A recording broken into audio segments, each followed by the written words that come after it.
all take a time out. Let's do a podcast about. We'll sit right back, figure this out. Well, let's do a podcast about.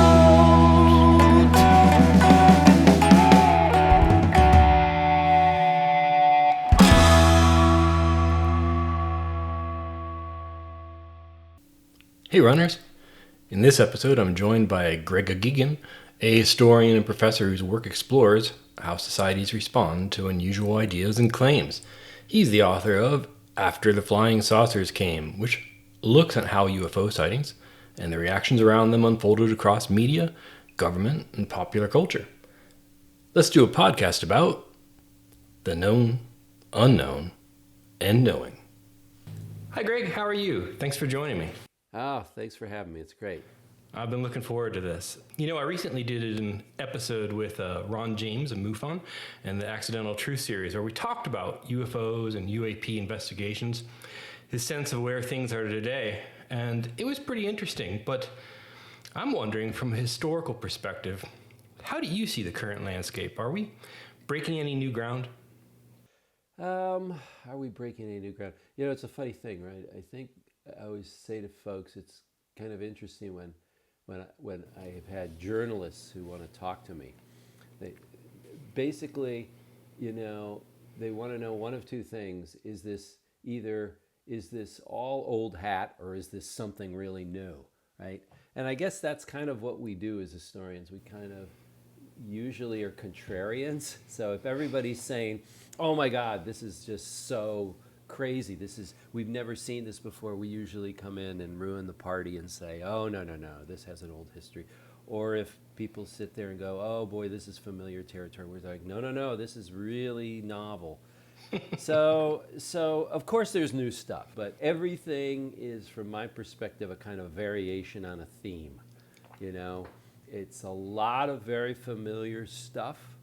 The names of the players have changed, but the cast of characters largely has remained the same.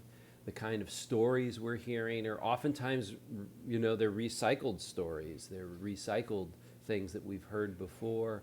I think the big thing that's kind of new is the level to which certain political actors are on board. The fact that you have government officials, both elected officials, but also people within the bureaucracy who are taking this stuff seriously. The fact that you've got, intelligence services sitting there going, you know, we think stuff here is actual stuff. It's real. It's material things, right? That people are seeing, that we are witnessing, that we're getting evidence of. And we don't entirely know what it is. That's kind of new. That wasn't the old way of talking about this stuff, I say, back in the 50s, 60s, 70s. So sure. So that kind of stuff is new, and I think that's why this stuff stays alive as it has been recently. Yeah. Well, I wonder if maybe, you know, speaking of differences between the 50s, if the Senate hearings was a bit of a game changer, maybe. Well, you know, it's interesting because the congressional hearings and the Senate hearings were kind of have been two different kinds of animals, and maybe it's not a surprise. The Senate operates on a different set of rules than the Congress does. Things in the congressional hearings were a little more freewheeling, a little wilder, shall we say. The Senate hearings were all pretty. You know, if you watch them, they're kind of boring. They're not terribly exciting, and that it's supposed to be that way. In some extent, I think it did, for people, change things. But, you know, if you watch those thoughtfully and carefully and critically, you know, say the congressional hearings, the narratives were being pushed by just basically a few congressional figures who keep going back to the well, who are constantly sort of digging this thing up. It means something to them. The room was pretty empty in terms of other Congress people sitting there at literally in the room who weren't there.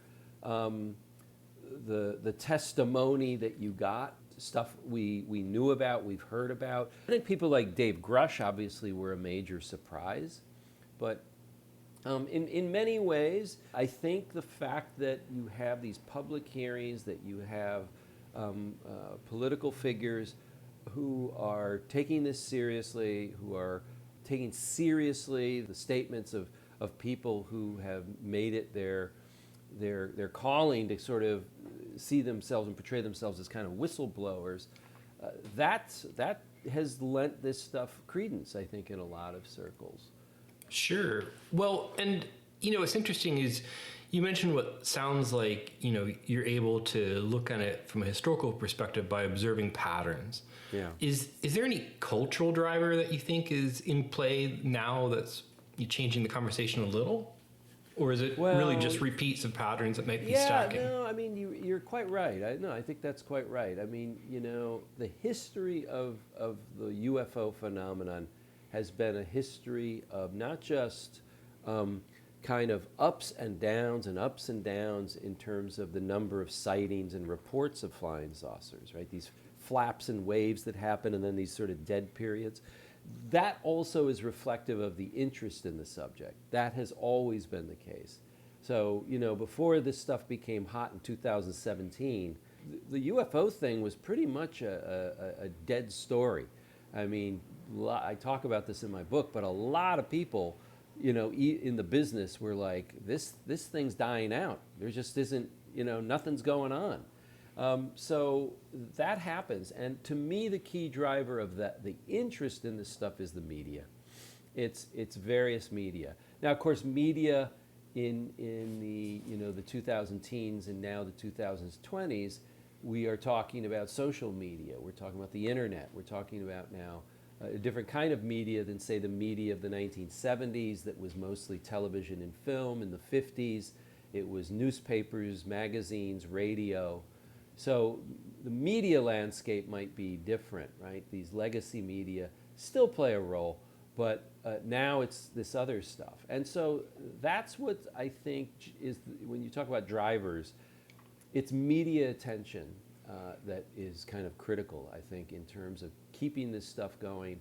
And the people who have always historically been interested in getting public attention, getting ears and eyes on this issue, have always known that and have always sought the public eye in one form or another. And that has been their attempt, has always been to try to get the attention of the media in whatever form they could.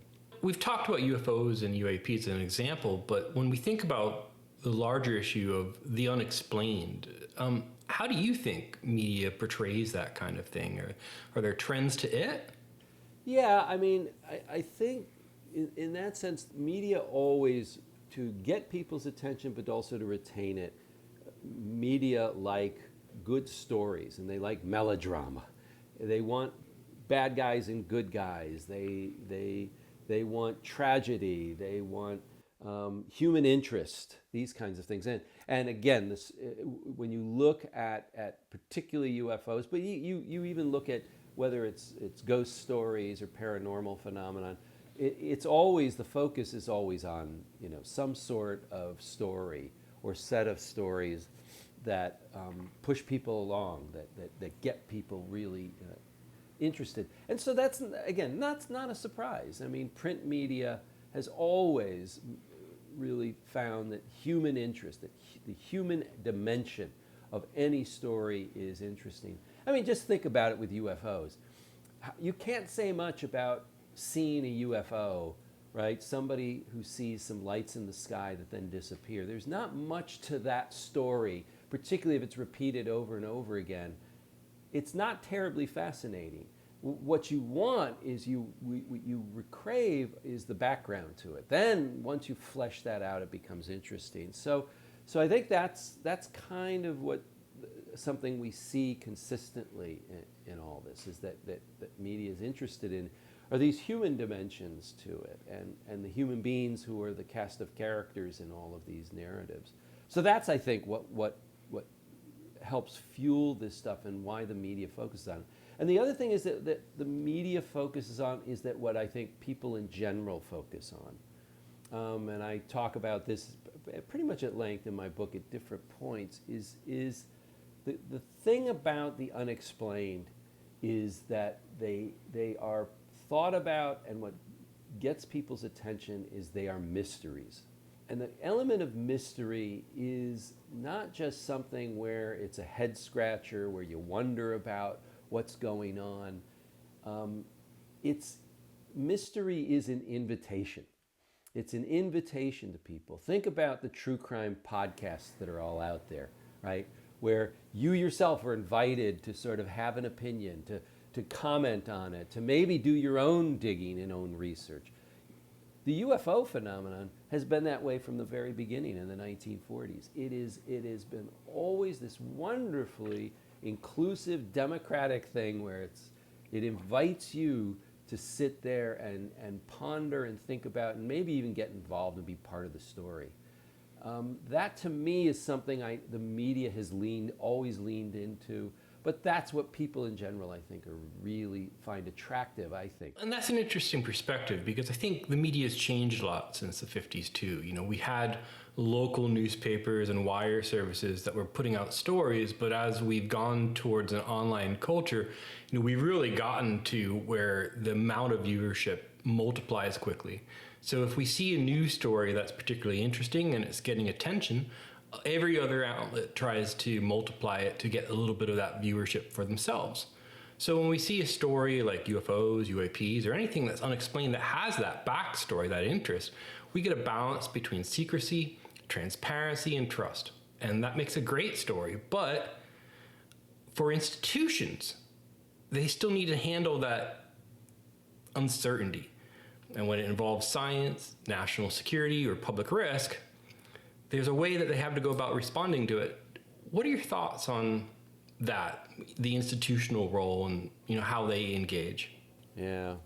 No, I think you're quite right. I mean, the various institutions, part of the story usually, and again, this has certainly been the case with UFOs, it's not always the case with some things like, say, apparitions and ghosts and things like that, though things like Bigfoot and Sasquatch are a little more like this, in the sense that you're right, they demand, there is this demand for institutions to stand up and pay attention and to respond in some fashion. The UFO thing is intriguing because the idea is that government can't look the other way, because this stuff involves national security. Scientists can't look away because this arguably raises all sorts of questions about scientific assumptions or changes the game in some way. Religion can't look away because these things might alter the way we think about what it means to be, one of God's creatures, these kinds of things. That is one of the elements we constantly see. So it's not a surprise that again, when the UFO phenomena first took shape in the 40s as the flying saucer phenomenon, really the very first things were get media attention to it and get the attention of in that case, the Air Force, right, the military. This idea that institutions need to really give this stuff credence by looking at it more seriously is an element that's been there. That has a history too, by the way. That is not altogether historically unusual. For instance, I'll give you an example from like the 18th century. In the 18th century in the Habsburg Empire, the Empress Maria Theresa gets reports. These were some of the first reports that came out in the provinces that people were coming back from the dead and biting people on the neck and killing them. In other words, vampires. Maria Theresa was not a fan of the witchcraft craze. She believed she had too many superstitious people in her empire. So what she does is she basically talks to her medical advisor and the military and says, get out over there, look into this stuff and find out what these dumb peasants are doing. She says, I know there are no vampires, but something's going on. Is this like, her fear was that maybe what was going on was there was like, some sort of epidemic was happening or something like that. So, the idea was you've got to pay attention to this, and this could pose a threat to the regime. So get the military out there and also get some doctors out there. So you have examples of these in history that aren't terribly different from the kind of ways we think about it today. It seems to me that back then, all the peasantry was a word of mouth sort of thing. And yeah, it spread and it attracted our attention, but today with social media, the algorithm kind of fuels extremes. So if we've got a very extreme view, it gets seen much quicker by many more people than it ever has. Has it changed how institutional language comes when they're talking about their response or the issue? Yeah, that's a really good question about how they talk about it, how they respond to it. There's no question the speed, right, is different. It is, Carl Jung, I think it was, who, if I remember it right, in his book about flying saucers in the late 1950s, one of the first scholarly books about flying. It's still a great book, by the way, right? But I think, what did he call them? I think he called flying saucers visual rumors, I think was maybe the term he used. And what I think you're quite right about is, in both cases, whether we're talking about peasantry in 18th century Habsburg Empire or today, social media is nothing more than a virtual realm of rumor mongering, right? And that's what it is, just spreading rumors, everybody telling stories. The provenance of where these stories come from becomes difficult to unpack. Oftentimes it certainly escapes most people's ability to figure out where this started and whether there's anything to it. That is not terribly different, right? But what you're, I think, quite right about is what's often different is, there's no one to turn to say, did you have any eyes on this? Or how do I know who you are? You in the village next door are saying this to me. So I may know something about your family, but online, I have no idea Very much so. who these folks are. That plus the speed with which things can start to pop up. I think we know from some of the officials who have been involved in investigating these things, these are a source of enormous frustration for them, because they feel that element is what you're bringing up is an element they have no control over. They simply can't control the way those narratives play out. So they're always kind of just sitting there, have two possibilities. One is to just simply hold their hand up and say, wait, wait, wait. The other is to just sort of ignore it. And of course, by doing that, what it does is it just fuels a lot of more rumor mongering.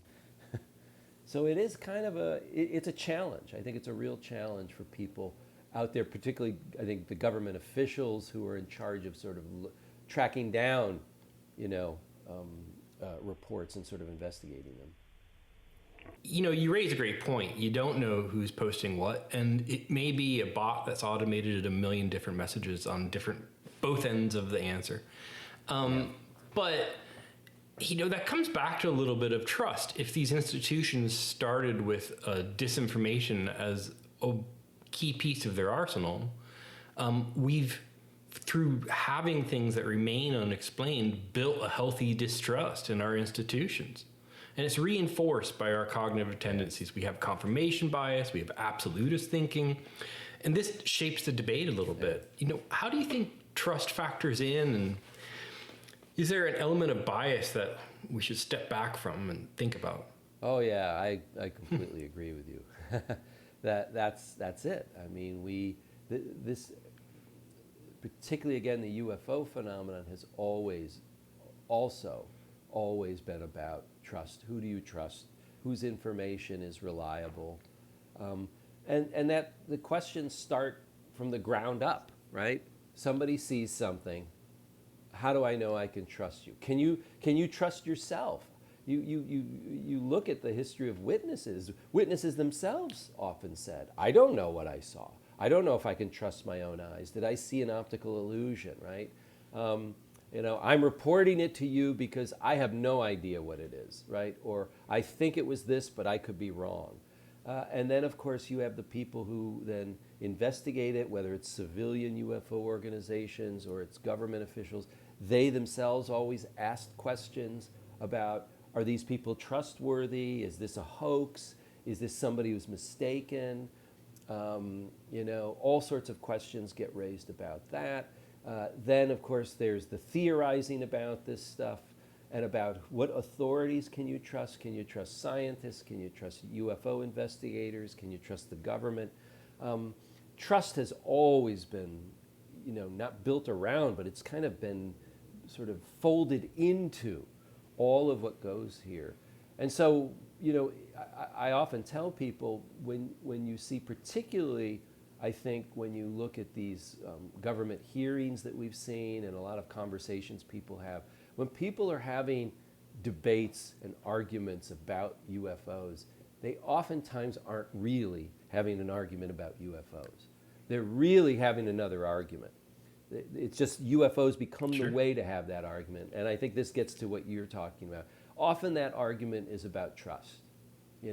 You trust so-and-so. I don't know why you trust those people. I don't trust those people. You know who I trust? I trust these folks. And that becomes then a question of, as you say, of bias, of familiarity, of all these other things. Yeah. You also can't get away from the media as a tool. So, there's a trend that I've seen in some media critical analysis that at times of war or social unrest, we see more horror movies being made. We're like, whether it's purposeful from the institution or whether it's a reaction, when we feel the answers are incomplete, we see a rise to how we use the media, and we see a rise to people looking to double down on their bias and really dig into this idea that maybe conspiracy is the answer. Yeah, right. And more than ever, that's the case these days, right? I mean, now, whatever your political persuasion, right, both people on the left and people on the right now see conspiracies everywhere. And as you're sort of hinting at here, we know for a while that through the political sort of landscape combined with the technological landscape, most people are stuck in these echo chambers, these silos of, I know the people I like to listen to, and these are the people I listen to, or the people I read, or the things I watch. And you don't get it. You not only don't get exposed to alternative ways of thinking, you don't want to be exposed to it. So it becomes very easy for you to become convinced that, of course, the other people are the ignorant people who don't know any better because they're being fed this propaganda by the people involved in that other conspiracy, right? Yeah, so I agree. I think in this realm where we are today, we're very much stuck in that. And I will say, that makes it a very dangerous world when we are in that kind of world. It's hard for people like me who kind of like the middle, because you just hear these ends talking all the time, and they have the mouthpiece. But in 2023, you wrote an article for the Los Angeles Times where you talked about a gap between disclosure and consensus.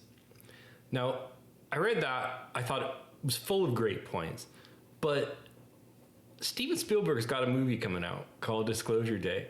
It feels like it's kind of a major cultural change on the subject. Does it do anything to help legitimize perception on something like UFOs or UAPs or even the disclosure in general? Oh, I'm sure it will.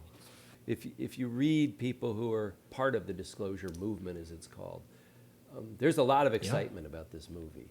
There's a lot of excitement and a feeling that, again, it lends legitimacy to it. I mean, go back to the 80s and 70s even, right? I mean, with Spielberg, with Close Encounters of the Third Kind. E.T. a little less so. E.T. was just kind of fun, but Close Encounters of the Third Kind really did a lot to, I think, give people a sense that this stuff had legs, right? I think not knowing, again, the plot, not knowing how this all plays out for Spielberg, I think already the buzz is a lot of excitement, a feeling like this is another thing that is going to be very similar to those articles in December 2017 in the Washington Post and New York Times. That this is going to be another thing that really helps cement this idea of the reality of the phenomenon, and also the reality of the need for disclosure in people's eyes. Now, one of the things I really liked about your book is that it's about reactions and interpretations. You're not trying to solve the mystery, but how people, institutions, and media respond about uncertainty when it enters the system. It feels like we're entering a moment where reactions are being shaped faster than ever. And with emerging technologies like AI, it changes how people encounter and interpret information about unusual claims. Do you see AI as reinforcing existing belief structures or introducing new ones, maybe? I will say I am not the biggest fan of AI. Now that comes with the caveat that I am a professor at a university, and where a great many of us find AI to be detrimental to learning and pedagogy. There's an over-reliance on it. There's this sense that it somehow has the answers. What people forget is, where does AI get its information from? It gets its information originally from what? People who did research, which is what you need. But we also know that you can get AI being self-referential and just using other AI to get AI information about AI information, and so on. And that's when it can get involved in, what's called hallucinations and other things. So I know from people who I know who are involved in and interested in the actual study of unexplained anomalous phenomena, UAP researchers who are interested in the physical phenomenon. They have a lot of hope in the use of AI to create instruments that can actually detect things and measure things, and can be used as a tool that learns as it works in sort of blocking out noise and finding signal, right? That stuff. I get the use of AI in that kind of setting, and it does seem to me, as somebody who I don't come from an engineering background, so I can't definitively say anything, but at least to my ears, that sounds like something that is a sound way of going about research in that kind of area. I think AI in a lot of other places, for me, is not terribly helpful. Because I think what it will do is, it will reinforce certain biases that already exist. It will go down well-worn tracks.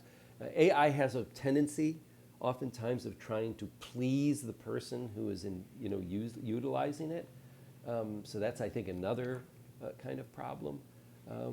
So no, in that sense, as a historian, I can't help but say I'm still a fan of good old-fashioned, hard, investigative work by human beings, having to dig through things and analyze it. AI, we all use it in some form or another. Whether maybe you're just going through a database, that's AI, and I utilize that. So I think there are uses. It just has to be used with a lot of skepticism and a real sense about its limitations. I think whenever there's a technological or an information revolution, we tend to go all eggs in one basket very quickly. When the cloud became a thing, everybody outsourced all their IT because they thought, we don't need them anymore, the cloud will do it.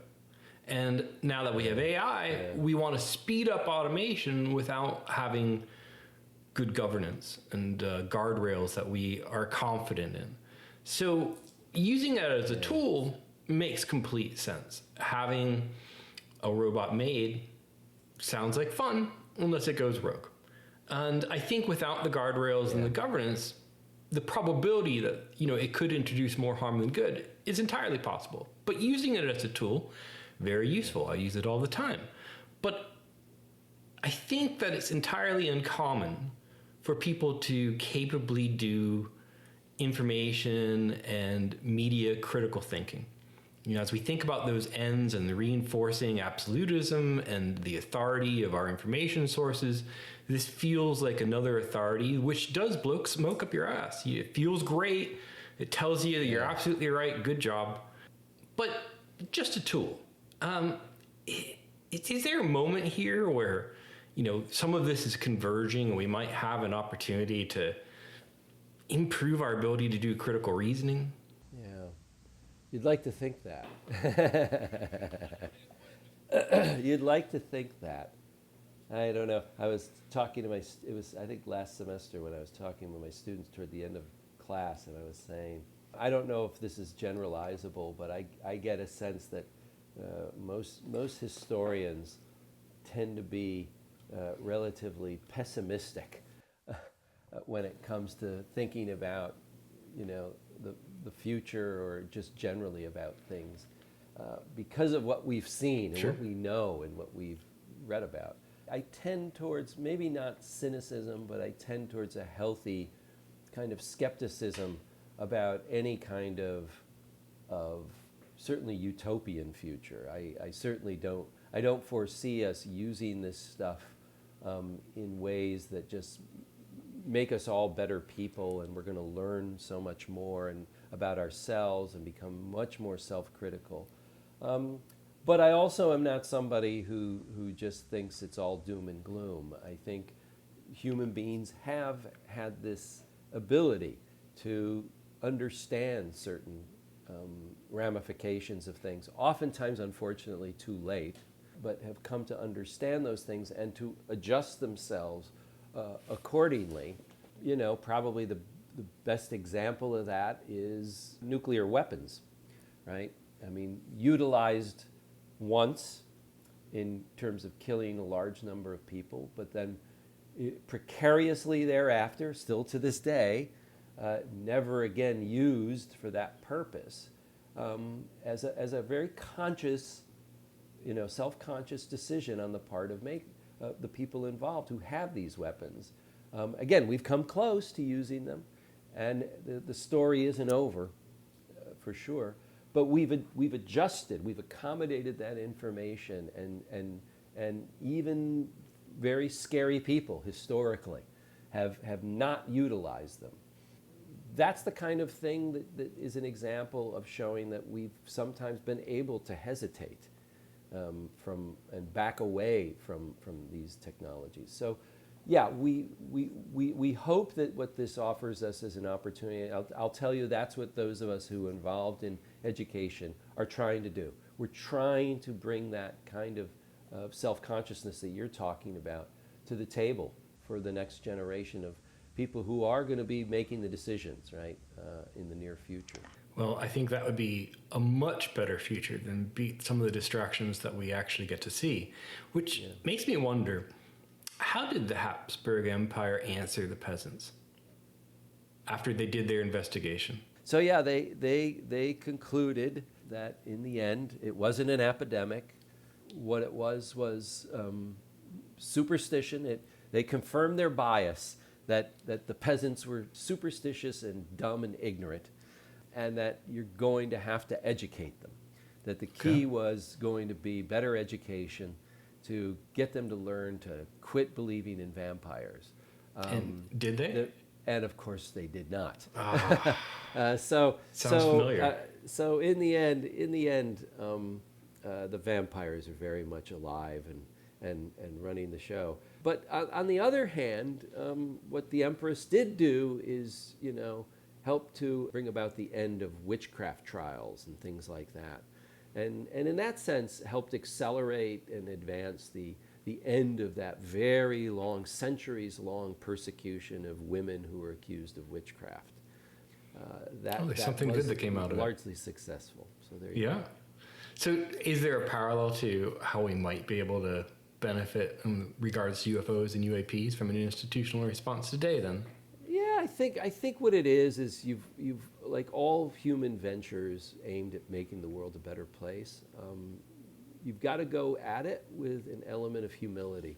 When you embark on projects designed to make the world a better place and to help people, if you think you're helping people, is to go in it understanding that it is not going to be entirely successful, and you've got to look at yourself and ask yourself, are you making perhaps some errors in your thinking or assumptions about people that are going to be counterproductive, but also are going to make you have to ask some questions about yourself. You know, the Empress went about things a little ham-fisted, right? Because, you know, the peasants aren't stupid. They understand certain things and had ways of life that had long histories to them. So perhaps going in there with the military and doctors wagging their fingers at people and telling them how stupid they are wasn't exactly the best way at helping people understand maybe some of the things that were going on in their lives. Yeah, it seems like the devil's always in the execution. Yeah, So definitely. Why do you think these kind of unresolved questions hold our attention so strongly? I think because they seem to open up the possibility that there's more than what we're just seeing, right? Ghosts tell us there's an afterlife, right? ESP, psychokinesis tell us we have powers that are untapped. UFOs tell us we're not alone. There's this sense of transcendence, and you don't even have to necessarily be religious. It's just, you know, perhaps it's just really, really fabulous and cool to know and to think, wow, there are other beings out there in the universe, and they're interested in meeting us, right? What will that be like? I think that's what this stuff all connects all these things, is there's something bigger than us, bigger than this world, where I just, you know, get in my car, go get my groceries, watch some football, have a beer, go to sleep, and repeat, right? Wash, rinse, and repeat. You know, Sure. There is something I think really wonderful about that. And I think that's what a lot of people who are interested in these things find exciting. And I think I can't fault people for that. It seems to me to be a worthy venture, a worthy enterprise in people's lives. Well, and that's the most optimistic thing I've ever heard a historian say. A little bit of a little bit of empathy, a little bit of connectedness doesn't hurt anything. No. And there's a kernel of truth in a lot of things. It's just when we look to the fringes to overblow it that it gets a little skewed. Yeah. Well, before we wrap, do you have any parting thoughts you'd like to add? No, I think we covered a lot of territory. This has been impressive. This has been a lot of fun. I've really enjoyed it, and your perspective is exactly what I was hoping that my listeners would get. Yeah. This has been great. I really appreciate it, Win. I really did enjoy it. So for anyone who wants to explore ideas further, I'll include a link to Greg's book, After the Flying Saucers Came, in the show notes. And thank you very much.